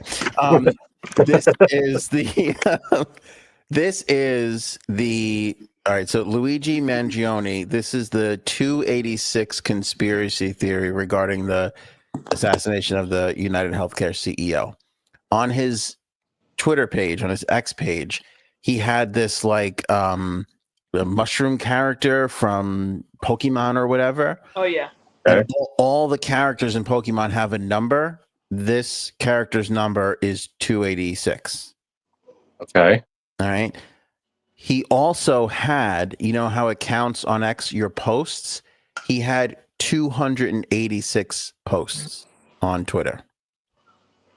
The denial code in the insurance industry for a denial is 286. Oh, that is weird. So code 286 is the denial code. Here's what's these next three you're not going to even believe. All right, this one's a little weak. The insurance day is June 28th is like National Insurance Day. But if you look at like the rest of the world and how they write the day first and then the month, so that's 286. Okay. National Insurance Day. Here's the two weird things. His cousin, who is in like a state legislature somewhere, like the lawmaker, you heard that story? The cousin is following exactly 286 people on Twitter where they put out the statement from the family on. What is this? Why? Wait, this is the weirdest thing. If you look at the McDonald's in Altoona, and I checked this.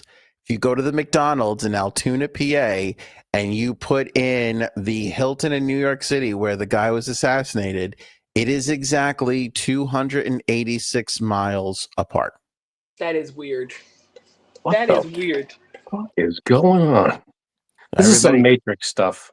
Right? Everybody thinks that this was all, because again, all they talk about was how intelligent this kid was, went to the best schools, that this is all part of his little, some sort of crazy, strange.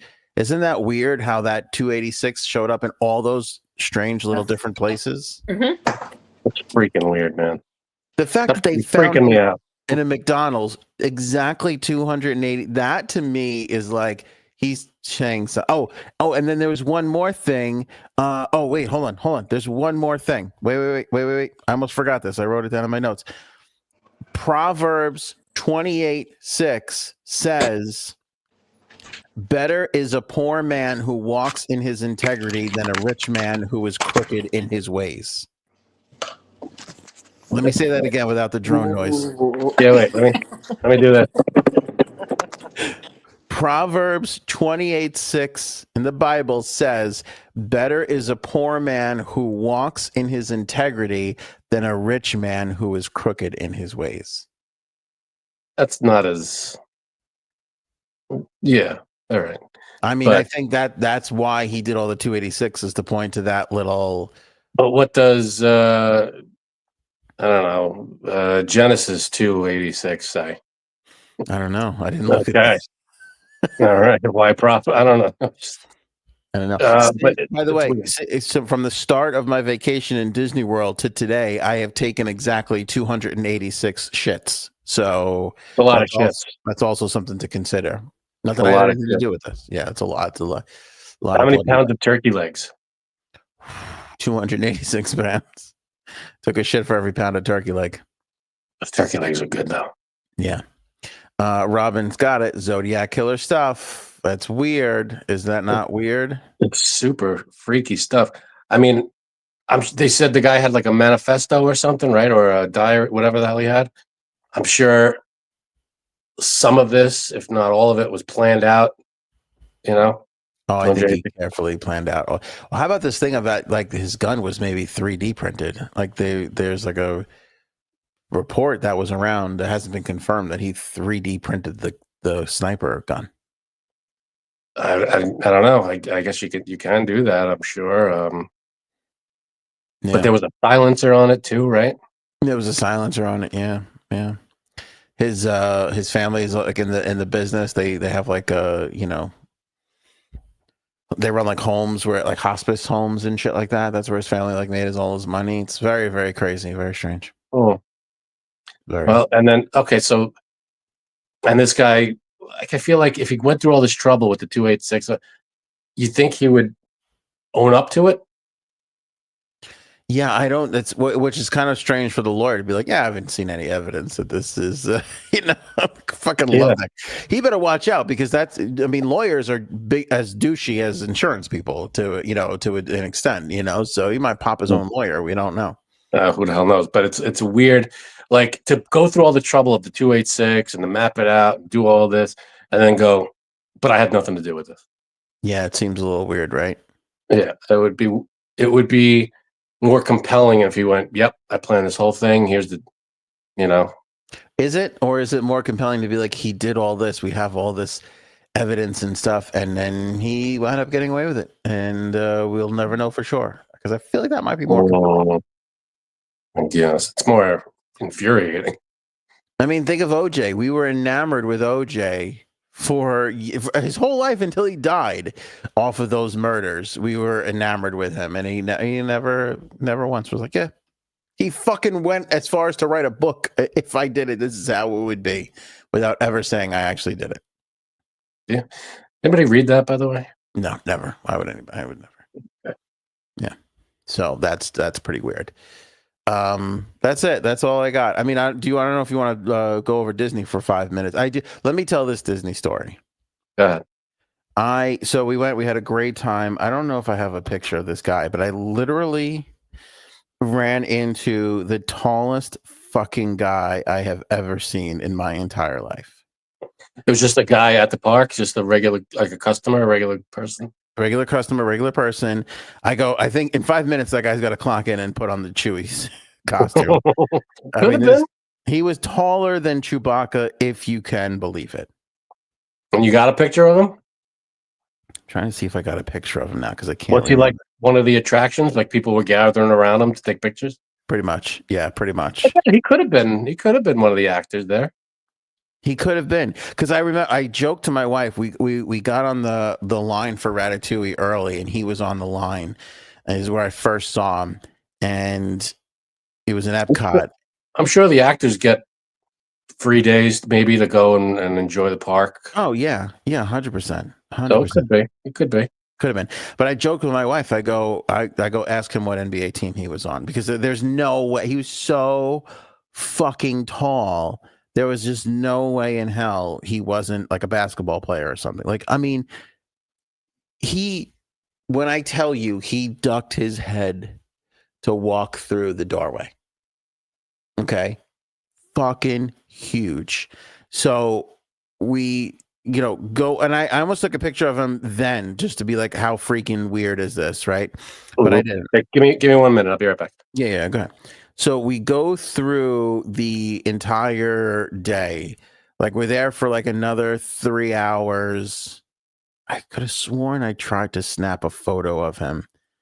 Maybe I took a video. Shit. Oh, this is going to kill me. I'm so disappointed in me for not 100% making sure I got a picture of this guy. This is just going to drive me up a fucking wall. I don't think I got a picture of him. Anyway, so we go through the day, Frank, after this, I see him in the morning. Mm-hmm. And we're coming out of another ride like Nemo. And I see, actually, we went into Turtle Talk, which is next to Nemo. Insignificant. I see him walk in, and I'm like, Turtle Talk is like a thing where the turtles flies around on screen, but it's somebody, like somebody's watching and interacts as the turtle. Oh, from Nemo. From Nemo, yeah. So I go, they're definitely gonna comment on how fucking huge this guy is, but they don't. So we go through the whole show, and now we're walking out of. So if you're ever there, the Nemo and the Turtle Talk thing are like in the aquarium part. So you exit the rides into the aquarium, and then we're walking out of the aquarium, and I stop short, and I feel this thing on my shoulder, and I turn around, and it's literally the tall guy's dick. Like, he was so close to me. Was it his wang? It was his. I touched his dick, and I felt it hit my shoulder. It wasn't like I didn't feel his leg. I felt his penis hit my shoulder.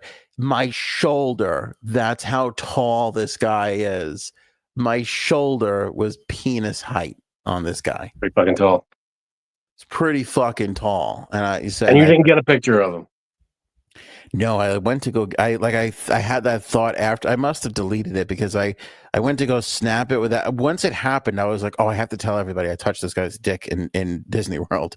Banged it. Yeah, and because I was so amazed because it happened, and then I was like putting it all together. I'm like, I think I just touched that guy's dick.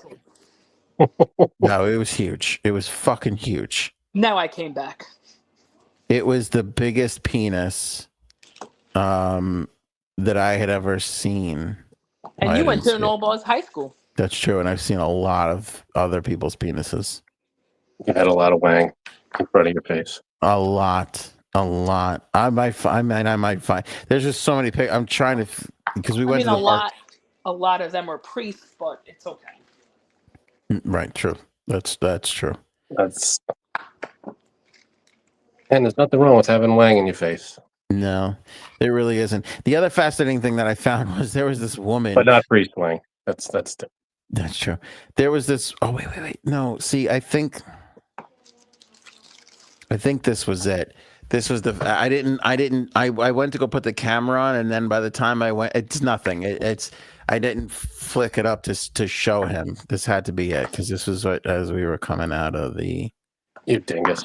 Yeah, I know. I should have been a better. This was bad podcast hosting on my part. Yeah, it's a long story for no picture at the end. Well, I still think it's an entertaining story where a man had his penis on my shoulder. I think that's something. That's the takeaway. Yeah, like I had a big gay experience at the Magic Kingdom at Epcot. Hey, yeah, right. The force was strong with him. Yeah, that was such a huge dick that it hit my shoulder, and I'm like, I can't believe that just happened. It was very strange. That's crazy. Why? I mean, why would you that close to? Yeah.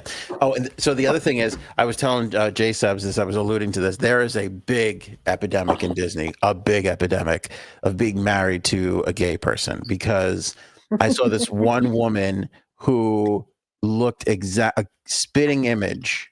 I'm not shitting you, of Anderson Cooper. Like gray hair, short, glasses, that I literally did a double take just to make sure that wasn't Anderson Cooper. And it was a woman.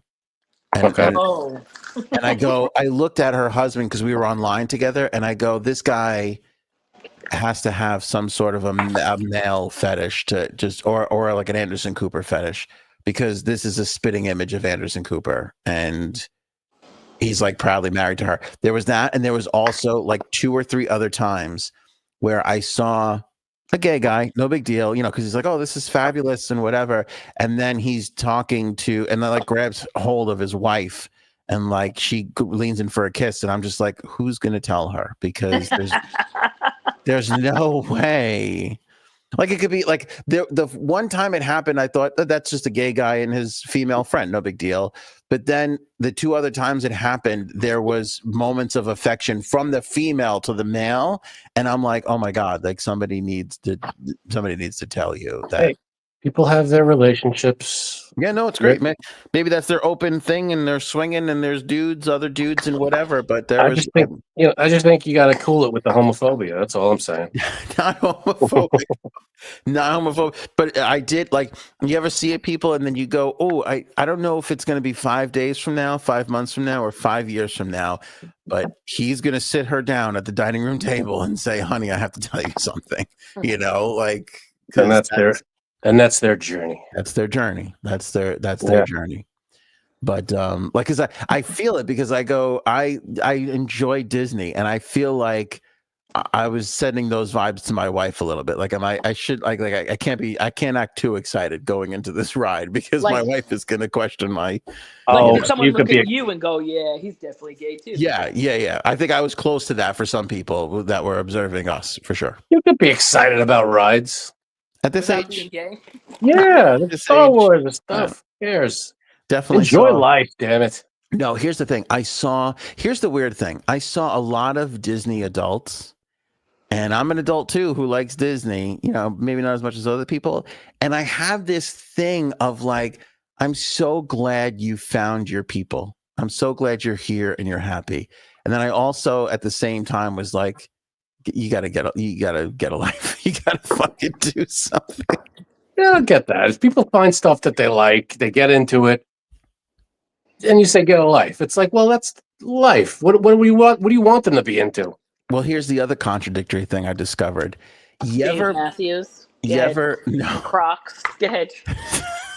Yeah, the stuff that you like is totally that's acceptable. That's getting a life. But anybody else that likes other shit, that's not getting a life. No, but this is another thing I discovered, this contradictory thing. You ever, and this happens a lot in Disney because you're on lines. Have you ever been on a line and somebody complains about something and you simultaneously agree with them, but also wish they would just shut the fuck up already? Yeah. Yeah. And someone's like, oh my, it's like, yeah, we all are on the same line. We're all going through this. Yeah.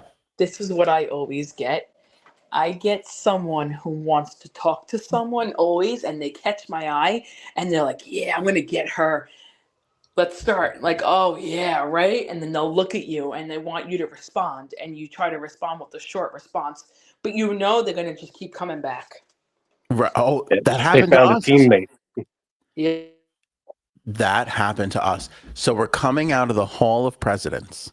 Okay, because I forced the kids to go to the Hall of Presidents, like the boring show where all the presidents. You're a terrible dad, by the way. Yeah, I think I'm a good dad, but we're coming out of that, and our son fell asleep, and so my wife is talking about it, and then I go, "How could you fall asleep? That's so interesting," knowing full well that I was dozing off too, and my wife saw me, so she was like, "You were falling asleep too," you know. And then the guy next to us goes, "Well, that's a great place to take a nap," and I'm like, "I know, right?" He spoke to us for another 4.5 minutes. And if you know, that's far too long. You can't handle that. That one drop should have been the end of it. And then he just kept going. And I was like, so what are you guys doing after this? In my mind, Frank, in my mind, I pictured us having dinner with him that night. That's how much we wouldn't be able to shake him. I was like, oh my God, we're going to be at dinner with this guy. Was he by himself? He was with his family? By himself.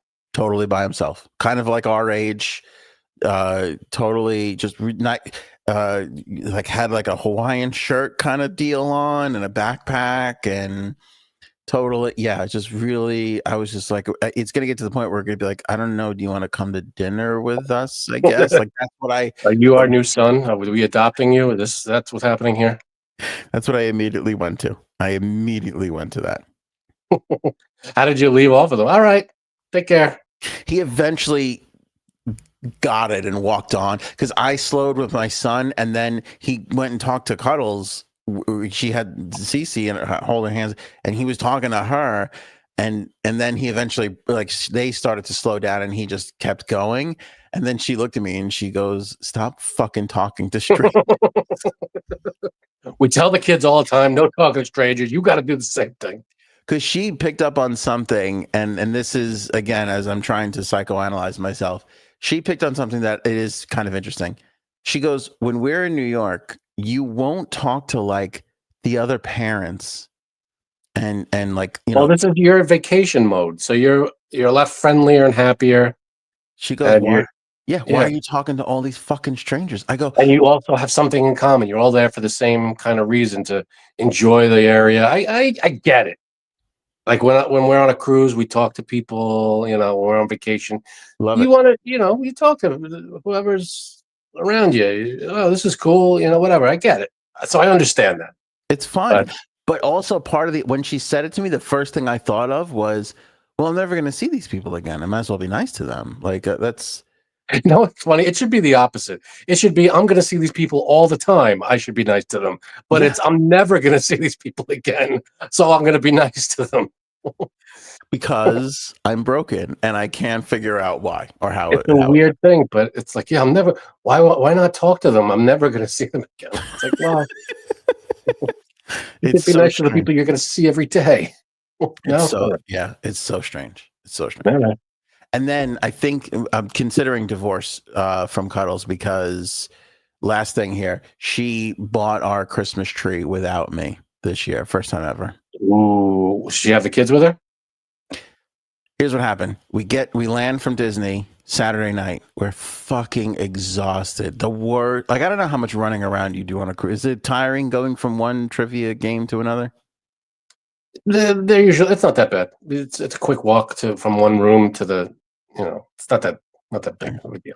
Let me fill you in on Disney. It's so much fucking walking, so much standing and waiting. There are parts. There's definitely a lot more walking in Disney. I'll give you that. Add 2 kids in there, and then recipe for disaster. Go ahead. Yeah, the weather's weird and unpredictable and all. There are parts of my leg that are still hurting that I never even knew existed. I'm just like, I didn't even know this was fucking down here. Like, what is this bone? So we're all. By the way, everything we ate had cheese sauce on it. I didn't eat a vegetable for a week and a half. Nice. So I wasn't shitting right. Like the whole thing, and you're not in your home throne. You're not in your home court. You don't have your own bed. The beds are comfortable, but it's not your bed. You're not sleeping right. So the whole thing's a little bit of a disaster. There's an undertone of a disaster going on in this whole thing. So we get back Saturday. The house isn't decorated. There's no Christmas tree. We're a couple of weeks away. Now, you know this. Cuddles likes to go the fucking day after Thanksgiving to get the Christmas tree. Right. So Sunday we get up and we're like, we'll go get the Christmas tree. We'll decorate outside, then we'll go get the Christmas tree. We get up in the morning. Outside does not happen. It's, like not happening. We're like so exhausted. And then we're like, we already started to, our son is like, well, you said we were getting a tree today. So now we're like, fuck, we don't want to deal with his whining. So let's go get so 2:00, we decided to go get the tree. We go to Home Depot. And of course, Cuddles needs a fucking 10-foot tree. So we go there and they have literally 4 8 to 9 foot trees. They are all completely unacceptable to her. Oh, yeah, I agree. So now I'm like, fuck, we gotta go somewhere else now. So I'm like, 9 feet's not good enough. You need a 10-foot. The 9 feet. I got her to get a 9-foot tree last year, and maybe the year before. I can't remember, and that's the breaking point too. 9 feet, believe it or not, you can handle. That extra foot gets a lot heavier, and the weight distribution is a lot tougher to fucking deal with. I'm sure the trunk is probably a lot thicker, and it's probably going to be a bigger. Yeah, thank you. So now I'm like, fuck. Now it was decent. It was hard enough to go to one place. Now we have to scour the world for a fucking tree. So I laugh because I do the same thing. Go ahead. You do this, like you force the family to do the same thing? Okay, so this year I didn't, but usually I'm like, let's just go to Lowe's or Home Depot. And then we go there and I stand there with a puss on my face because I'm like, I don't want to go to these lots because they're more expensive. And then we end up going to the same lot that we've got a tree at the last literally like 5 or 6 years. So yeah. Yeah, that's right. Yeah. So we stopped going to the lots because they were so expensive, which is why we went to, and they also didn't have great choices, which is why we wound up in Home Depot the last 2 years. So anyway, this is hilarious, by the way. Robin asked me, how's the shoulder? It's sore, also sore. Not as sore as the legs, but there's a bruise. Not here or here so much, but right here. The penis-shaped bruise right here. So that's fucking great. So anyway, so now we're like, where are we going to, so now we're going online and the other Home Depots don't have it. But the woman is like, don't trust, it's a seasonal item. You can't go by the internet count. You got to call. So we're calling. So then there's a Lowe's right across the street. So like, let's just try the Lowe's. So we pull over to the Lowe's. We go across the street, and I say to Cuddles, you go in and see if they have anything to begin with, because we never went to Lowe's because I didn't think they had it. And I'll call the next Home Depot. I get a text from her, come in. So I hang up with Home Depot. I walk in the garden center area, and there is this poor old man dragging a tree with Cuddles behind it with a smile on her face. She's like, this is it. This is the one. And I'm like stunned looking, and there are two. See, you made it seem like she brought it home and you were there. No, but she picked it. Usually we go, you hold it, then she holds it, I look at it, yeah, she looks at it. But she has the final say. Am I wrong? Yeah, pretty much every time. No matter what you said, right, this was the trick. But at least in the past, she makes me feel like I'm a part of it. This time around, she's like, this is the one. And the poor guy is dragging this huge fucking tree. Poor old bastard. And so I go, wait a second, like not like, and she goes, I don't care what you know how she is. I don't give a shit what you have to say. And she starts doing this happy dance. And there are two African-American women behind her, and they start howling in laughter at the misery on my face and her little happy dance.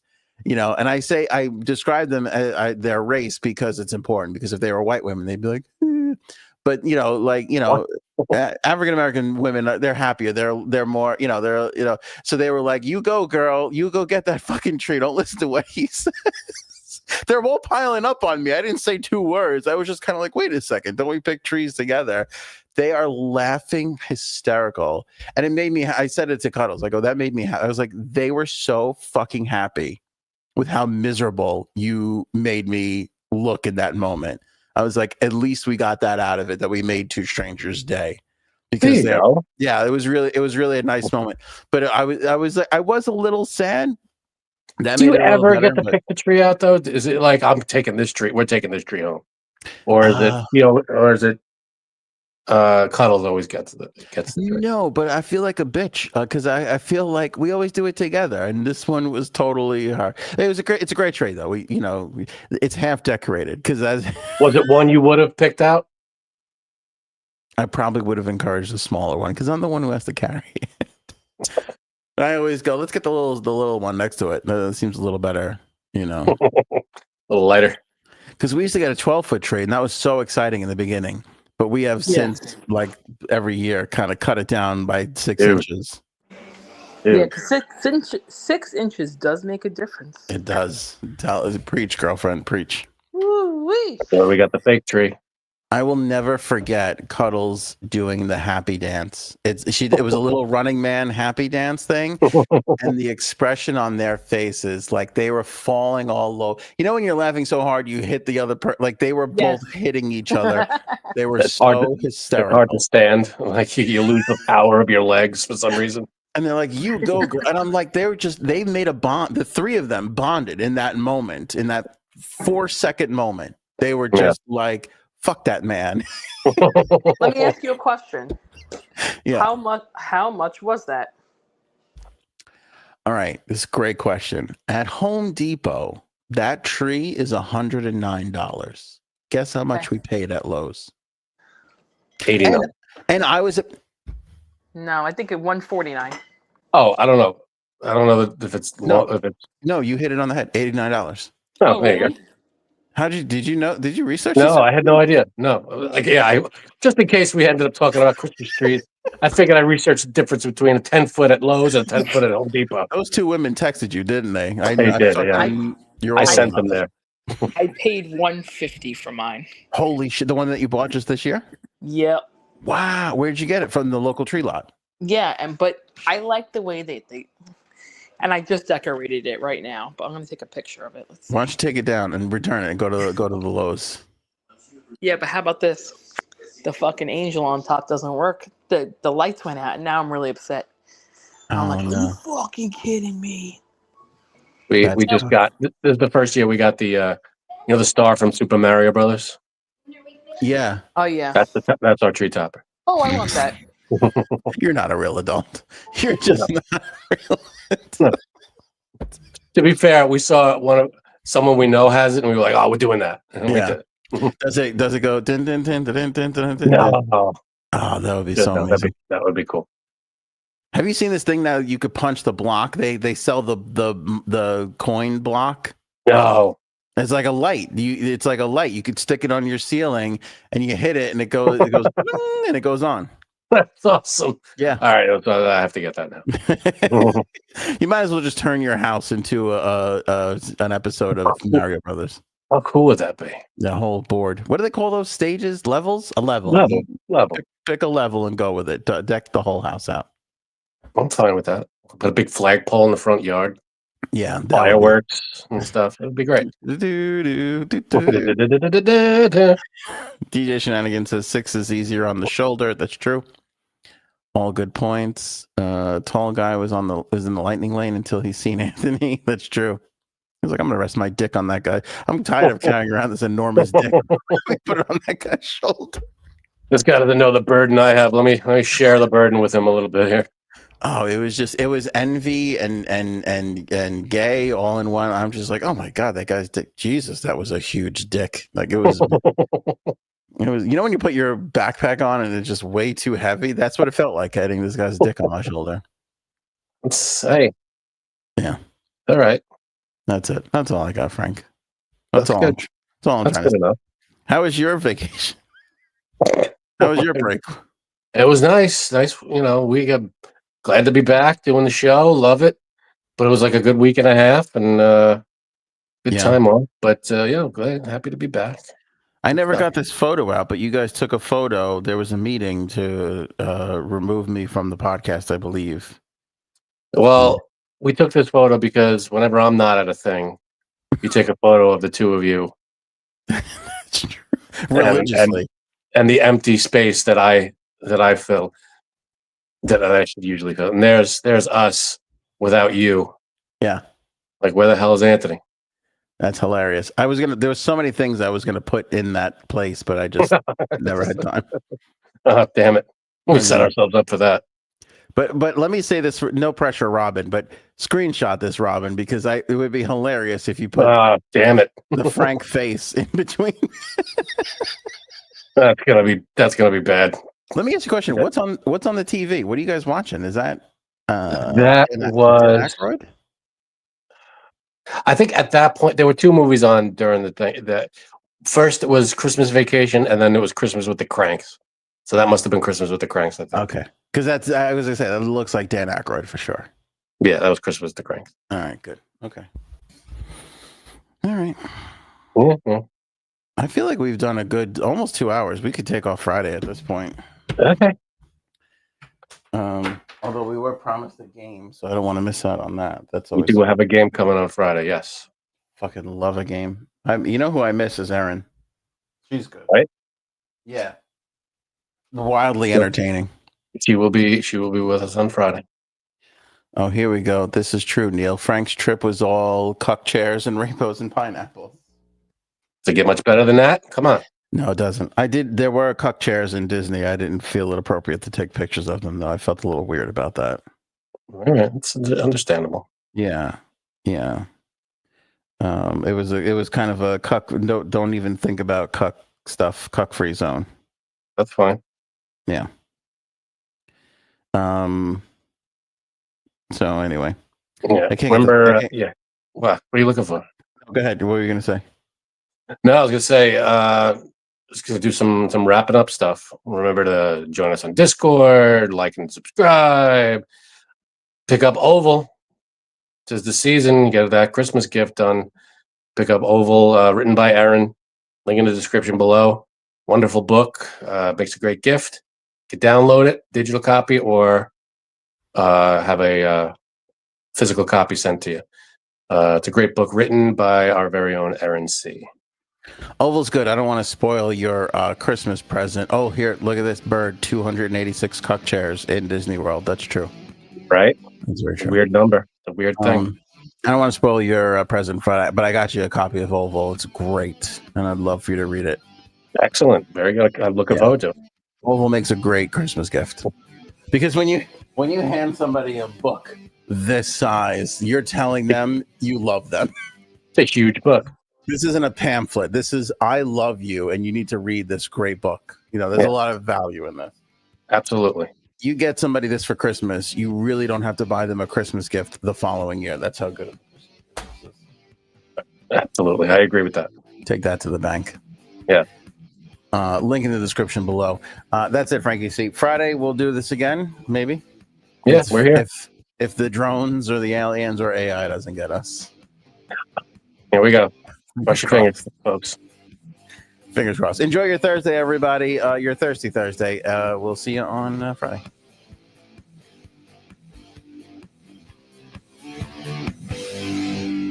Show me potato salad. Maybe we should go now. Go ahead.